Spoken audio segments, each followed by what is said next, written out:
কিভাবে ফ্রিল্যান্সিং শুরু করা যায় বলুন তো? ভাই একটা কম্পিউটার থাকলেই তো শুরু করা যায়। ভিডিও বানিয়ে বিভিন্ন জায়গায় অ্যাড দেখে আর হচ্ছে এখানে সেখানে ক্লিক করলেই তো ফ্রিল্যান্সিং শুরু করা যায়। ইউটিউব দেখে শুরু করা যেতে পারে, অথবা টুকটাক কোনো কোর্স করে।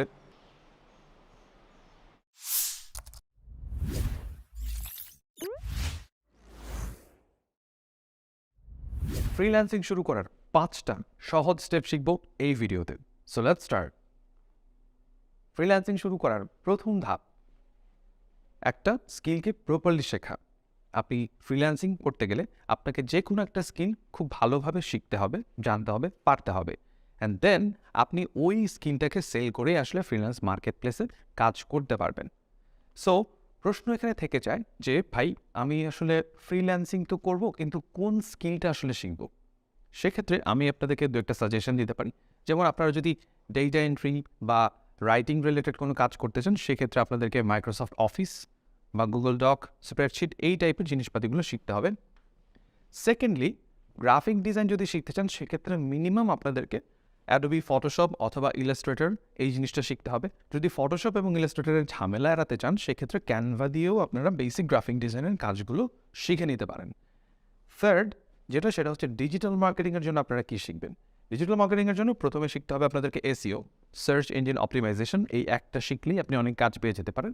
এটা ছাড়াও অন্যান্য প্ল্যাটফর্মের অপারেশনগুলো আপনারা শিখতে পারেন, যেমন ফেসবুক মার্কেটিং কিংবা ইনস্টাগ্রাম মার্কেটিং কিংবা গুগল অ্যাডস, অথবা আপনারা ওয়েব রিসার্চ করেও বেসিকলি ডিজিটাল মার্কেটিংয়ের বেসিক কাজগুলো করতে পারেন। সো এই স্কিলগুলো শিখে ডিজিটাল মার্কেটিং রিলেটেড কাজগুলো করা যাবে।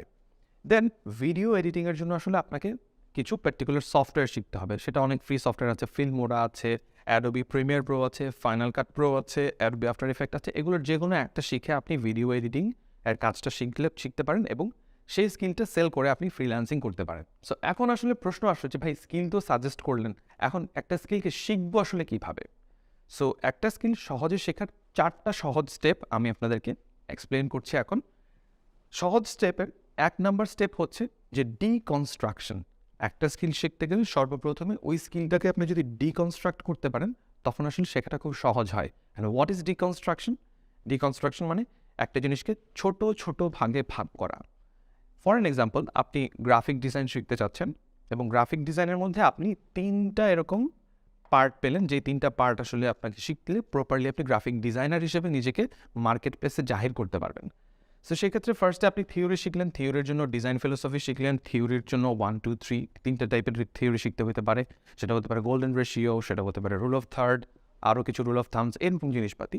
দেন আপনি যদি ফটোশপ শিখতে চান, ফটোশপ শেখার জন্য আপনি ভাগ করলেন যে আগে আপনি টুল শিখবেন, তারপরে প্রজেক্ট শিখবেন। টুলগুলোকে আপনি আবার 2টা চ্যাপ্টারে ভাগ করে নিলেন, যে 5টা টুল এইখান থেকে, 5টা টুল ওই দিকে।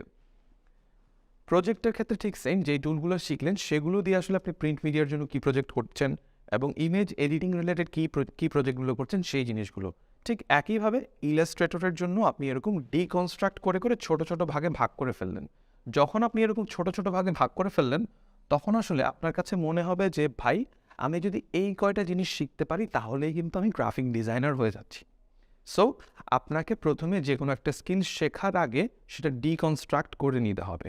যদি নিজে ডিকনস্ট্রাক্ট করতে না পারেন, তাহলে হয়তো এমন কোনো অর্গানাইজেশন বা ট্রেনিং ইনস্টিটিউটের সহায়তা নিতে পারেন। আমাদের 10 মিনিট স্কুলেও আমরা কিন্তু বেসিক্যালি যখন একটা কোর্সকে ডিজাইন করি, তখন আসলে আমরা এরকম ডিকনস্ট্রাক্ট করে করে করে করে একটা লেভেলে গিয়ে তারপরে যে ইউজাররা থাকে তাদের কম্পিটেন্সি ম্যাপিং করি। অ্যান্ড কম্পিটেন্সি ম্যাপিং হওয়ার পরে তারপর আমরা একটা কোর্স ডিজাইন করি, এরকম আর কি। সো এইভাবে আপনারা যে কোনো একটা স্কিল শিখতে গেলেও নিজের বেলায় ডিকনস্ট্রাক্ট করবেন।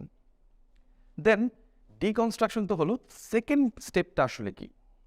সেকেন্ড স্টেপ হচ্ছে আপনি যে ডিকনস্ট্রাক্টেড পার্টগুলো করেছেন সেগুলো ছোট ছোট আকারে শেখা। ফর অ্যান এক্সাম্পল, আমি একটা জিনিস একটু বলি, যে আপনার কাছে যখন একটা স্কিল শিখতে যাবেন তখন মনে হবে যে বাবারে বাবা 60 ঘন্টা, 50 ঘন্টা, 100 ঘন্টা বা 40 ঘন্টা শিখতে হবে, it's quite impossible for me. আসলে ব্যাপারটা তেমন না। আপনি যখন ডিকনস্ট্রাকশন করে ফেলবেন তখন আপনার কাছে মনে হবে যে আরে জিনিসটা তো খুব সহজ, আমি অল্প একটু সময় দিলেই পারবো, বা একদিনে আমি এতটুকু আগায় যেতে পারবো। সো এখানে আমি এক্সাম্পল হিসেবে দেখাচ্ছি আপনাদেরকে। ফর অ্যান এক্সাম্পল, আপনি ফটোশপ শিখতে চাচ্ছেন, ফটোশপের টুলসের যে চ্যাপ্টারটা ওই যে ডিকনস্ট্রাকশন আগে করলেন, হ্যাঁ, ওই ডিকনস্ট্রাকশন করে করে আপনি আসলেন 5টা টুল শিখবেন। এই 5টা টুলের মধ্যে আবার আপনি ভাগ করে নিলেন যে প্রথম দিনে আমি 2টা টুল শিখবো এবং 2টা টুলের অ্যাপ্লিকেশন শিখবো। দ্বিতীয় দিনে গিয়ে আপনার কাছে মনে হবে যে আরও 3টা টুল এবং তার অ্যাপ্লিকেশন শিখি। দেখেন, প্রথম দিন আপনার মোটামুটি হাতে করে এটা হয়ে যাচ্ছে, দ্বিতীয় দিনে গিয়ে আরেকটু শিখে যাচ্ছেন, তৃতীয় দিনে গিয়ে আবার কিন্তু এই যে বাকি যে 6টা টুল আছে সেই 6টা টুল বাকি তৃতীয় চতুর্থ দিনে শিখে যাবেন। এভাবে করে আপনি যে কোনো একটা সফটওয়্যারকে শিখতে পারবেন খুব সহজেই আর কি। ছোট ছোট করে শিখবেন, একবারে বেশি কিছু শিখতে যাবেন না, অল্প অল্প করে শিখবো আমরা। ওকে, দেন দেয়ার আফটার যে তৃতীয় যে স্টেপটা আছে কোনো একটা স্কিল শেখার, সেটা হচ্ছে এলিমিনেট দ্য ব্যারিয়ার। মানেটা কি আসলে? আপনার শেখার যাত্রায় যত রকমের বাধা আছে সব বাধাকে আপনার পরিহার করতে হবে। নাম্বার 1, স্কিল শেখার জন্য, সেটা যে কোনো স্কিলই হোক, শেখার জন্য সবচেয়ে ইম্পর্টেন্ট জিনিস হচ্ছে ফোকাস। এখন আপনি ফোকাস যখন করবেন একটা স্কিল শেখার জন্য, তখন আসলে অন্য কোনোতে আপনার মনোযোগ দেওয়া যাবে না। যেমন ধরেন আমরা আমাদের একটা স্কিল শিখতে গেলে অনেক ধরনের ডিস্টার্বিং এলিমেন্টস চলে আসে। ফর এক্সাম্পল, আপনি হয়তো কম্পিউটারে বসে কোনো একটা স্কিল শিখতে চাচ্ছেন, কিন্তু আপনার মনে হলো একটু গেম খেলি। সো যখন গেম খেলায় চলে যাচ্ছেন তখন আসলে মনোযোগটা স্কিল থেকে সরে গিয়ে অন্য জায়গায় চলে যাচ্ছে, আপনি আর স্কিলটা শেখা হচ্ছে না। এই জন্য কম্পিউটারে যখন কোনো স্কিল শিখতে যাবেন, রেলিভেন্ট গেমগুলোকে ডিলিট করে দিতে হবে। রেলিভেন্ট যদি কোনো সোশ্যাল মিডিয়া ইউজ করেন, সেটাকেও আপনাকে অফ করে দিতে হবে। একইভাবে মোবাইলও যদি আপনার জন্য ডিস্ট্রাক্টিং হয়, সেক্ষেত্রে মোবাইলটাকেও আপনাকে সরিয়ে নিতে হবে। যখন একটা স্কিল শিখছেন তখন হয়তো এরোপ্লেন মোডটা অন করে নিতে হবে অথবা ফোকাস মোডটা অন করে নিতে হবে। সো এইরকম কিছু ব্যাপার আর কি। And last but not the least, সেটা হচ্ছে যে সবচেয়ে চ্যালেঞ্জিং যে বিষয়টা শেখার বেলায়, মোটিভেশনটা ধরে রাখা। যে আপনি খুব মোটিভেটেড হলেন, একদিনে হচ্ছে শিখবেন, দ্বিতীয় দিন শিখছেন, থার্ড দিন থেকে মোটিভেশনটা কমে যায়। সো এই মোটিভেশনটা ধরে রাখার জন্য আপনি করতে পারেন কি, নাম্বার 1, নিজেকে কোনো একটা জায়গায় দায়বদ্ধ রাখতে পারেন যে ভাই আমি যদি এটা না করি আমার জবাবদিহিতার জায়গা আছে। সো আপনার কোনো একজন মেন্টরের আন্ডারে করতে পারেন, অথবা এমন কোনো কোর্স যেখানে আপনি স্টেপ বাই স্টেপ নিজেকে মোটিভেটেড রাখতে পারবেন, ওই রকম একটা কারিকুলাম বেসকে ধরে আপনি একটা কোর্স শিখতে পারেন। অ্যান্ড 4 নাম্বার যে স্টেপটা, সেটা হচ্ছে প্র্যাকটিস, প্র্যাকটিস, প্র্যাকটিস। এই আগের 3টা স্টেপে আপনি অনেক কিছু শিখে যাবেন যদি প্রপারলি ফলো করেন, কিন্তু এই 4 নাম্বারটা যদি না করেন, প্র্যাকটিস যদি না করেন, ওই জিনিসটা নিজের ভিতরে গাঁথনিতে স্ট্রং হবে না। অ্যান্ড আপনি যখন খুব প্র্যাকটিস করবেন তখন আসলে বুঝে যাবেন অটোমেটিক্যালি যে আপনি আসলে কত বেশি স্কিল হয়ে গিয়েছেন, এবং একটা কাজ যেটা একসময় করতে লাগতো 5 ঘন্টা, সেটা কীভাবে 1 ঘন্টায় করতে হয়। 4 মাস কাজ করে একজন লোক যে পরিমাণ এক্সপিরিয়েন্সড হয়, 4 বছর কাজ করে নিশ্চয়ই তার চেয়ে অনেক অনেক বেশি এক্সপিরিয়েন্সড হয়ে যায়। সো এই বিষয়টা আমরা একটু মাথায় রাখবো, যত বেশি আমরা অনুশীলন করব তত বেশি আমরা এক্সপার্ট হব। এখন মূল আলোচনায় ফিরে যাই, যে আমরা ফ্রিল্যান্সিং শুরু করার ফার্স্ট স্টেপের মধ্যে কিন্তু এতক্ষণ ব্যাখ্যা করলাম। এবার সেকেন্ড স্টেপে দেখব যে কি সেকেন্ড স্টেপ, সেটা হচ্ছে কাজ সংক্রান্ত একটা পোর্টফোলিও তৈরি করা। এখন পোর্টফোলিও জিনিসটা কি আসলে? পোর্টফোলিও জিনিসটা হচ্ছে এমন একটা প্লেস ওয়েবের, যেখানে হচ্ছে আপনি এতদিন পর্যন্ত যে যে কাজ করেছেন সেগুলোকে সংরক্ষণ করে রাখা। সেটা হতে পারে কোনো ওয়েবসাইট, সেটা হতে পারে কোনো drive, storage, any other thing. So আপনি যে স্কিলটা জানেন বা শিখেছেন, সেই স্কিলটাকে নিয়েই একত্রিত করেই বেসিক্যালি আপনাকে পোর্টফোলিওটা সাজাতে হবে। সো আমি উদাহরণস্বরূপ বলছি যে যারা গ্রাফিক ডিজাইনার আছে তাদের জন্য বিহ্যান্স একটা খুব ভালো পোর্টফোলিও সাইট, ড্রিবল একটা খুব ভালো পোর্টফোলিও সাইট। অ্যান্ড প্রশ্ন একটা আসে এই জায়গাতে যে ভাই আমি তো কোনো ক্লায়েন্টের কাজ করিনি, তাহলে আমি পোর্টফোলিওটা বানাবো কীভাবে? সেক্ষেত্রে চিন্তার কোনো কারণ নাই, কারণ আপনি যখন একটা কাজ বা স্কিল শিখছেন তখন ওই কাজ বা স্কিল শিখতে গিয়ে আপনি অনেক ধরনের প্রজেক্ট করেন, সেই প্রজেক্টগুলোকে দিয়েই কিন্তু আপনি সুন্দর একটা পোর্টফোলিও বানিয়ে ফেলতে পারেন। দেন দেয়ার আফটার আমাদের তৃতীয় যে স্টেপটা আছে ফ্রিল্যান্সিং শুরু করার জন্য, যে থার্ড স্টেপ, সেটা হচ্ছে মার্কেট প্লেসে অ্যাকাউন্ট খোলা এবং প্রোফাইলটা আপডেট করা। আপনি যে মার্কেট প্লেসে কাজ করতে চান, সেটা হতে পারে fibre or Upwork or any other market place, সেখানে আপনাকে একটা যথাযথভাবে অ্যাকাউন্ট খুলতে হবে এবং সেই অ্যাকাউন্টের প্রোফাইল, আপনার যে প্রোফাইলটা, সেটাকে আপডেট করতে হবে অ্যাজ পার ইউর স্কিলস। আপনার যে ব্যাপারে দক্ষতা আছে, পারদর্শিতা আছে, সেই স্কিলগুলোকে সুন্দর করে সাজিয়ে ফুটিয়ে তুলে আপনার প্রোফাইলটাকে আপডেট করতে হবে। আর আরেকটা জিনিস এখন করতে হয়, সেটা হচ্ছে যে এনআইডি দিয়ে একটু ভ্যারিফাই করে নিতে হয় আইডিটাকে। তাহলে হয় কি, মার্কেট প্লেসেরও আপনার প্রতি একটা ভরসা পায়, আপনিও সব ব্যাপারে ক্লিয়ার থাকলেন। That's it. এক্ষেত্রে একটা সতর্কতা আছে, সেটা হচ্ছে যে আপনি কোনো স্কিল না শিখে অবশ্যই কোনো মার্কেট প্লেসে অ্যাকাউন্ট খুলবেন না, প্লিজ এটা কখনোই করবেন না। আপনি যখন একটা স্কিল শিখলেন, শেখার পরে প্রপারলি বোঝার পরে জানার পরেই তারপর আপনি মার্কেট প্লেসে গিয়ে অ্যাকাউন্ট করবেন। কেন? আপনি যদি স্কিল না শিখে মার্কেট প্লেসে অ্যাকাউন্ট করেন, আপনার নিজের ইমপ্রেশন খারাপ হচ্ছে, সমগ্র দেশের মানুষের ইমপ্রেশন খারাপ হচ্ছে। কারণ বাইরের ক্লায়েন্টরা আপনাকে দেখবে আপনি কাজ পারেন না, তার মানে তারা মনে করে নেবে যে বাংলাদেশিরাই বুঝি কাজ পারে না।